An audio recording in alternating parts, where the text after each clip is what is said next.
Hi there, my name is Christina, owner of Stargazed Events, and today I'm going to show you how to make a beautiful bridal bouquet or bridal toss bouquet for under $10. All you need is a pair of wire cutters and a pipe cleaner. I like to use a moss green color to match the stems, and all the flowers that I have here I purchased from either Walmart or the dollar store. So I'm going to start things off by cutting all my flowers, and you want to cut them all to around the same length. And you can take the greenery off. Sometimes I like to push them up or down depending on what kind of look, but I'm going for as less greenery as possible, but I still want to keep a little bit of that earthy feel. The nice thing about picking all white flowers is that it goes with any wedding color scheme. And I picked larger flowers like you see the Magnolias and the roses, but I also picked what I like to call filler flowers. So I have these like hydrangea type and daisies because you want to fill in the gaps. And the nice thing about fake flowers is that they have the wires in there, so when you're trying to form your shape, you can kind of futz with them a little bit and mix them up. So right now you see I start with a larger flower and I kind of work my way around, and you want to start building a shape.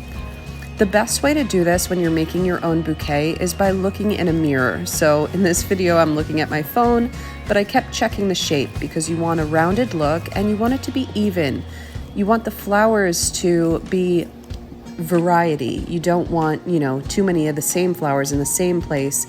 You want to kind of start with what options you have and then kind of start building around it in a pattern of sorts. Once I kind of created the shape that I liked, I then put my pipe cleaner right around the stems, give it a good little twist, and that holds everything in place. Eventually, I'm going to trim those stems so that they're flat on the bottom, but then I check my shape once it's all held together, and that really helps to give a better idea of what I'm working with.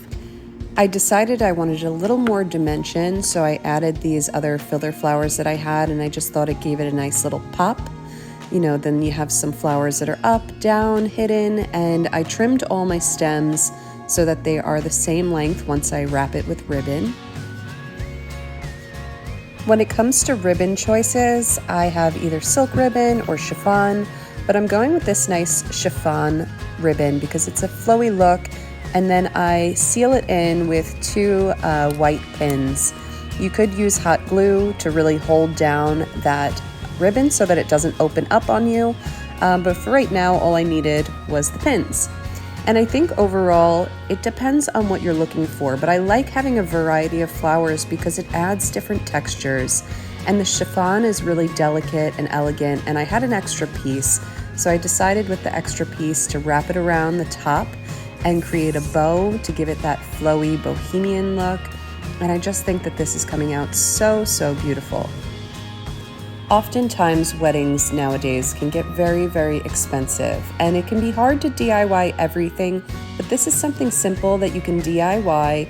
And what I love about fake flowers is it's something that you can keep forever. So now that I have my bouquet all together, I'm kind of looking at it and I want to make sure it has the rounded shape. So like I said, you could kind of play with the flowers to really make sure everything is in the place that you want it to be.